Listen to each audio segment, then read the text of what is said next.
V K রাজি করিয়েও patient জংয়ের সাথে কথা বলতে পারলাম না। তিনি ঘুমাচ্ছিলেন। ভি বলেছিল হসপিটালে আমার সাথে দেখা করবে, কিন্তু এভাবে বুঝতে পারেনি বেটা এমনভাবে রোগী সেজে বসেছে আমি পর্যন্ত চিনতে পারিনি। কি সর্বনাশ! আমার আর কোনো কাজ ছিল না, তার উপরে স্বয়ং ভি সেখানে উপস্থিত রয়েছে, তাই নিশ্চিন্ত হয়ে পার্পল প্যালেসে চলে এসেছিলাম। আজ সকালে ঝলমলিয়ে রোদ উঠেছে, মৃদু মন্দ বাতাস হচ্ছে, সেই সাথে চেরি ফুলের রূপ মাধুর্যের ছড়াছড়ি। আজ সানডে, ভাইয়ার ছুটির দিন, তাই কোর্টে যাওয়ার তাড়া ছিল না। আজই হবি ওপ্পার আসার দিন। আমি আর ভাইয়া তৈরি বেরোবার জন্য, তবে ভি এখনো আসছে না। আসবে কি করে? বিকট শব্দ করে হাঁচি দেওয়া পেশেন্টকে নার্স জয়ী ছুটি দেবেন তারপর তো। রাতে একবার কল করে বলেছিল ও ঠিক সময় চলে আসবে। কি জানি, নার্স জয়ী বোধহয় ওর হাঁচি ঠিক করার জন্য আলাদা ট্রিটমেন্ট শুরু করে দিয়েছে। এয়ারপোর্টে আমরা অপেক্ষা করছি। ভি জিমিন ঠিক সময়ে এসে পড়েছিল। জেকে আসতে পারেনি, ওর শো আছে।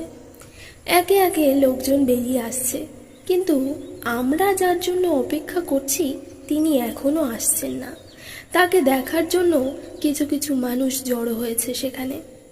প্রায় আধ ঘন্টা পর সকলের অপেক্ষার অবসান ঘটিয়ে আমাদের সামনে প্রবেশ করলেন বোস্টন নাইট রাইডার্স ক্রিকেট টিমের ক্যাপ্টেন জন হোসেক। হবি ওপ্পাকে নিয়ে ফেরার পথে আমরা গাড়িতে মিডডে মাস্তি শুনছিলাম। লিসনার্স, এখন আমরা চলে যাব আমাদের মিস্ট্রি কলারের কাছে। আচ্ছা মিস্ট্রি কলার, আপনি কি আপনার নাম বলতে ইচ্ছুক?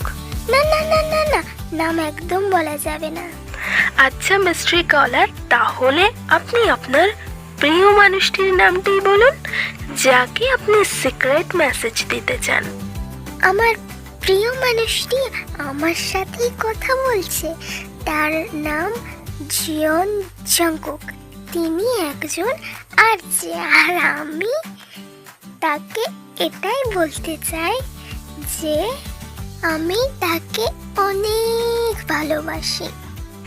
লিসনার্স, এটা কি থেকে কি হয়ে গেল?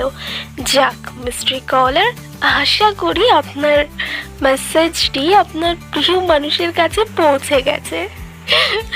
সো লিসনার্স, এবার চলে যাব আমাদের পরবর্তী কলারের কাছে। গাড়িতে বসে আমরা সবাই হো হো করে হেসে উঠলাম। বেচারা আর যে কুকি, ও জানে না যে ওর হিয়ংরা ওর এই কীর্তি শুনে ফেলেছে।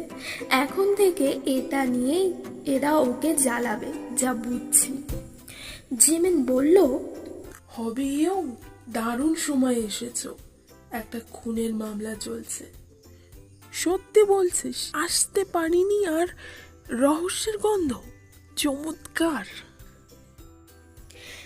জিমিনকে পুলিশ স্টেশনে নামিয়ে দিয়ে আমরা পার্পল প্যালেসে চলে এলাম। অনেকদিন পর হবি ওপ্পাকে দেখে ইয়ন্তন অনেক খুশি। ওর ঘন ঘন লেজ নাড়া দেখে বোঝাই যাচ্ছে। দুপুরের শো শেষ করেই জেকে পার্পল প্যালেসে এসে পড়েছে। কি ব্যাপার ছোট ভাই, সব ঠিকঠাক? তুমি বলো, তুমি কেমন আছো? আমার কথা বাদ দে, তোর কথা বল। এসব মিস্ট্রি কলারের ব্যাপারটা কি? হ্যাঁ, জেকে হাঁ হয়ে গেছে। সবার দিকে একবার করে তাকালো। সবাই মুচকি মুচকি হাসছে, কেউ কিছুই বলছে না। ও কিছুই বুঝতে পারছে না। কি হয়েছে তোমরা কি আমাকে বলবে? আমি এবার বললাম, কিছুই না, আজ এয়ারপোর্ট থেকে ফেরার সময় আমরা তোমার শো শুনছিলাম গাড়িতে বসে, আর আজকেই তোমার একজন মিস্ট্রি কলার তোমার সাথে কি কীর্তিটাই না করলো, তার ওপর তুমি কি গান বাজালে না, you are the cause of my euphoria. ওহ, ওই ব্যাপারটা। ধুর, আমি বুঝতেই পারিনি যে কেউ কখনো স্বয়ং আরজেকেই সিক্রেট মেসেজ দেবে। সে না হয় হলো, মেয়েটির নামটাও জানতে পারলি না ভাই। জিমিনকে বলে দেব তোকে ভালোভাবে ট্রেনিং দেবে। আমরা সবাই একসঙ্গে হেসে উঠলাম। পরদিন হবি ওপ্পার সাথে আমি প্রচুর ঘুরলাম। ভাইয়ার ছুটি ছিল না, বিয়েও কেসের ব্যাপারটা নিয়ে ব্যস্ত ছিল, তাই আমরা দুজনে বেরিয়েছিলাম। এতদিন ধরে বুশন সিটিতে থাকলেও 168 স্টেয়ার্স ভিজিট করা হয়নি, তাই আমরা 168 স্টেয়ার্সই দেখতে গেলাম। উপরে ওঠার জন্য মোনোরেলের ব্যবস্থা ছিল, কিন্তু দুর্ভাগ্যবশত মোনোরেল সেদিন বন্ধ ছিল। আমরা সিঁড়ি দিয়েই উঠলাম, আর বুঝলাম যে এটা আসলে দুর্ভাগ্য নয়, সৌভাগ্য ছিল। সিঁড়ি দিয়ে ওঠার সময় দেখলাম অনেক মজার মজার ছবি দিয়ে উচ্চতা নির্দেশ করা আছে।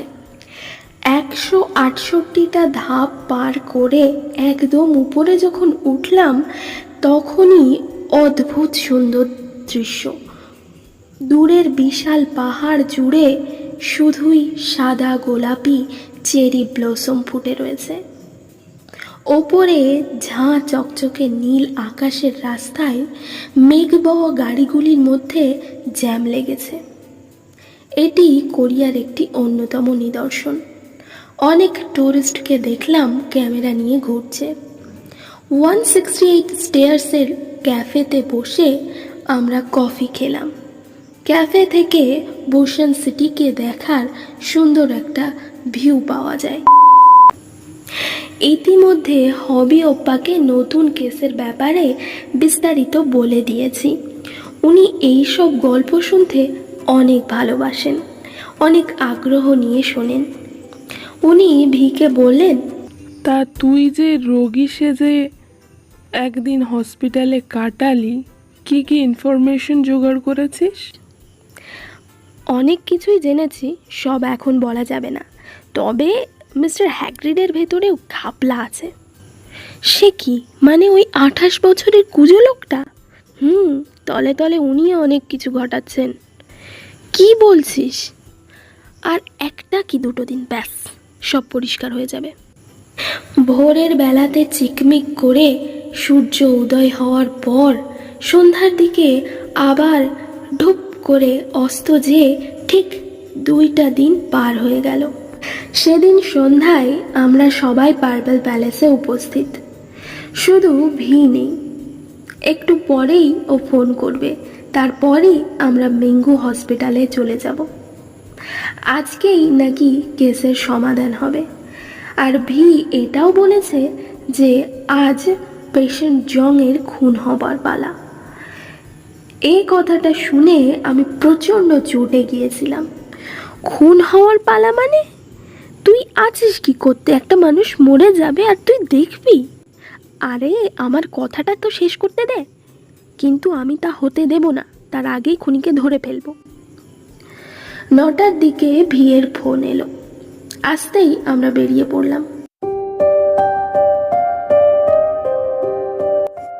হসপিটালের গার্ডেনে আমরা ঘাপটি মেরে বসে আছি।